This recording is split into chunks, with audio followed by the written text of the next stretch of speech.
भारत में किसानों का मुजाहरा एक बार फिर से सुर्खियों में आ गया है और उसकी वजह है किसानों के मुजाहरे की नौयत और हुकूमत के ज़रिए उन किसानों को रोकने की सख्त और संगीन कोशिशें। दिल्ली की सरहदें सील हैं। दिल्ली को पंजाब और हरियाणा और उत्तर प्रदेश रियासत से जोड़ने वाली जितनी सड़कें हैं, वहाँ पुलिस और हुकूमत के ज़रिए शदीद बैरिकेडिंग की गई है।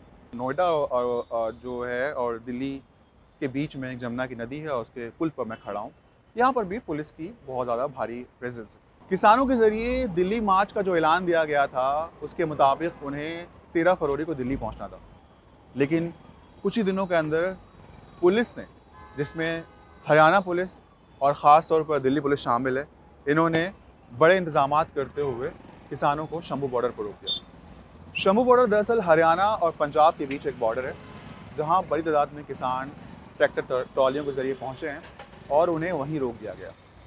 हालांकि किसानों की कोशिश है कि वो दिल्ली पहुँचे, लेकिन कल जब उन्होंने कोशिश की थी मंगल के रोज़ हटाकर बैरिकेडिंग को हटाकर दिल्ली जाने की कोशिश की थी, तो पुलिस से झड़प हुई, आंसू के गैस के गोले दागे गए। उसके अलावा झड़प में तकरीबन 60 किसानों के ज़ख्मी होने की इत्तलात हैं। आपको बता दें कि तकरीबन 200 किसानों की तंजीमों ने दिल्ली चलो का नारा दिया था। वो दिल्ली पहुंचकर हुकूमत के सामने अपने मुतालबात रखना चाहते थे। चूँकि इस मुजाहरे को फार्मर प्रोटेस्ट 2.0 के नाम से जाना जाता है, क्योंकि इससे पहले 2020 और 2021 के दरमियान तकरीबन किसानों ने 12 महीने तक एहतजाज किया, उसमें कई मुतालबात रखे। इस बार जो मुतालबात लेकर के आ रहे हैं, तकरीबन 10 से ज़्यादा मुतालबात है, लेकिन उसमें सबसे अहम मुतालबा है किसानों के लिए जो कम अज़ कम कीमत है उसको कानून बनाना। दूसरी जो सबसे अहम मांग है वो है किसानों के जो कर्ज़े हैं, ज़रूरी कर्ज़े हैं, देही कर्ज़े हैं, उनको माफ़ किया जाए। 2020-2021 के दरमियान जो किसानों का मुज़ाहरा चला था, उस बीच किसानों की मौत हुई। कुछ ठंड की वजह से मौत हुई, कुछ चोटों की वजह से मौत हुई और दीगर वजूहात की वजह से अमवात हुई हैं। उनके अहल खाना को मुआवज़ा देने और नौकरी देने का मुतालबा भी शामिल है। कई अहम मुतालबात लेकर किसानों की तंजीमें दिल्ली पहुँचना चाह रहे हैं।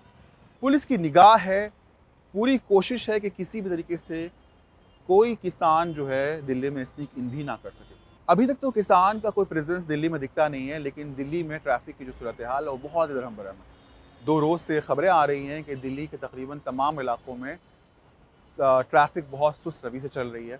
उसके अलावा जो सबसे अहम बात है वो है दिल्ली में 144 का नफाज़। 144 का नफाज़ तकरीबन 12 मार्च तक रहेगा और इसके तहत जो है रैलियाँ करने, बड़े प्रोग्राम्स करने या जत्थों में चलने पर पाबंदी है।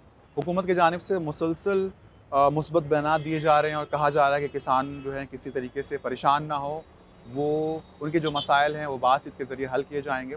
जबकि दूसरी तरफ किसानों का कहना है कि पहला जब मुज़ाहरा हुआ था तो उस वक्त भी उन्होंने मुतालबात रखे थे और हुकूमत ने ये मांगे तस्लीम की थी और कहा था कि कुछ वक्तों के बाद जो है इन पर अमल किया जाएगा। उस वक्त भी MSP को कानून बनाने का मुतालबा किया था। पूरे एहतजाज में सियासत भी शुरू हो गई है। भारत में जो हिज़्ब इख्तिलाफ की बड़ी जमात है वो है कांग्रेस। उसने किसानों को रोकने की हुकूमत की कोशिशों को गैर जमहूरी करार देते हुए कहा कि ये जमहूरियत के ख़िलाफ़ होने के साथ साथ ज़ालिमाना भी है। कुल मिलाकर जो हालात हैं, मामलात हैं दिल्ली और हरियाणा में, वो बहुत ही संगीन है और सूरत हाल काफ़ी ख़राब हो सकती है।